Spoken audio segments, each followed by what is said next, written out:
सुग्रीव का भाई, अंगद का पिता, अप्सरा तारा का पति, देवराज इंद्र का धर्मपुत्र और किष्किंधा का राजा बाली बहुत ही शक्तिशाली था।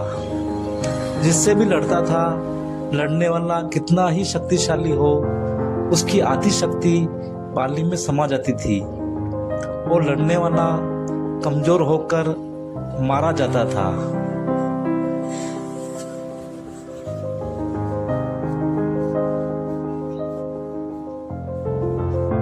रामायण के अनुसार बाली को उसके धर्म पिता इंद्र से एक स्वर्ण हार प्राप्त हुआ था। इसी हार की शक्ति के कारण बाली लगभग अजेय था। उसने कई युद्ध लड़े और सभी में वह जीता। इस स्वर्ण हार को ब्रह्मा ने मंत्र युक्त करके यह वरदान दिया था कि इसको पहनकर बाली जब भी रणभूमि में अपने शत्रु का सामना करेगा तो उसके शत्रु की आधी शक्ति क्षीण हो जाएगी और यह आधी शक्ति बाली को प्राप्त हो जाएगी। रावण ने बाली की शक्ति के चर्चे सुनकर उससे युद्ध करने की ठानी, लेकिन बाली ने रावण को अपनी काख में 6 महीने तक दबाए रखा। अंत में रावण ने उससे हार मानकर उसे अपना मित्र बना लिया। हनुमान और महाबली बाली के सामने की हमें एक कथा मिलती है। बाली को इस बात का घमंड था कि उसे विश्व में कोई हरा नहीं सकता या कोई भी उसका सामना नहीं कर सकता। एक दिन की बात है, राम भक्त हनुमान वन में तपस्या कर रहे थे। उसी दौरान अपनी ताकत के नशे में चूर बाली लोगों को धमकाता हुआ वन में पहुंचा और चिल्लाने लगा कि कौन है जो मुझे हरा सकता है? किसी ने माँ का दूध पिया है जो मुझसे मुकाबला करे। हनुमान जी वन में राम नाम जप से तपस्या कर रहे थे। बाली के चिल्लाने से उनकी तपस्या में विघ्न आया।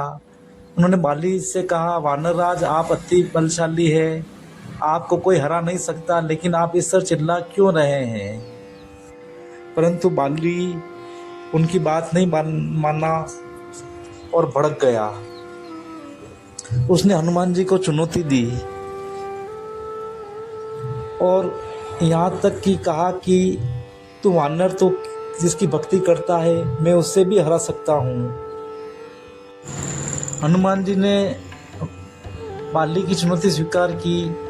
तय हुआ कि अगले दिन सूर्यास्त होते ही दोनों के बीच में दंगल होगा। अगले दिन हनुमान तैयार होकर दंगल के लिए निकल ही थे कि ब्रह्मा जी उनके सामने प्रकट हुए। उन्होंने हनुमान जी को समझाने की कोशिश की कि वे बाली की चुनौती स्वीकार न करें, लेकिन हनुमान जी ने कहा कि उसने मेरे प्रभु श्री राम को चुनौती दी है। ऐसे में अब यदि मैं उसकी चुनौती को अस्वीकार कर दूं तो दुनिया क्या समझेगी? इसलिए उसे तो सबक सिखाना ही होगा। यह सुनकर ब्रह्मा जी ने कहा, ठीक है, आप दंगल के लिए जाओ, लेकिन अपनी शक्ति का 10वां हिस्सा ही लेकर जाओ। शेष अपने आराध्य के चरण में समर्पित कर दो। दंगल से लौटकर यह शक्ति फिर हासिल कर लेना। यह सुनकर हनुमान जी मान गए और अपनी शक्ति का 10वां हिस्सा लेकर बाली से दंगल करने के लिए चल पड़े।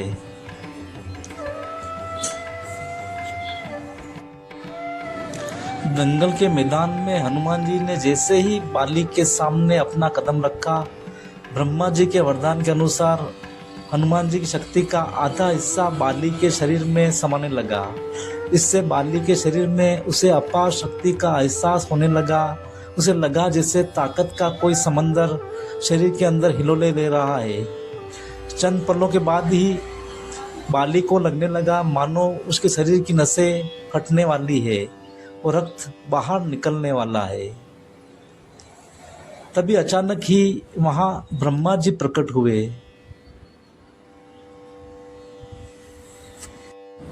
उन्होंने बाली से कहा है कि बाली खुद को जिंदा रखना चाहते हो तो तुरंत ही हनुमान से कोसों दूर भाग जाओ, अन्यथा तुम्हारा शरीर फट जाएगा।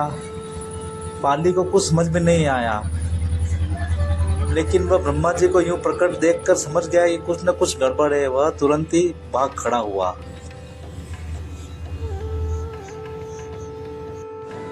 बहुत दूर जाने के बाद उसे राहत मिली, शरीर में हल्कापन लगने लगा।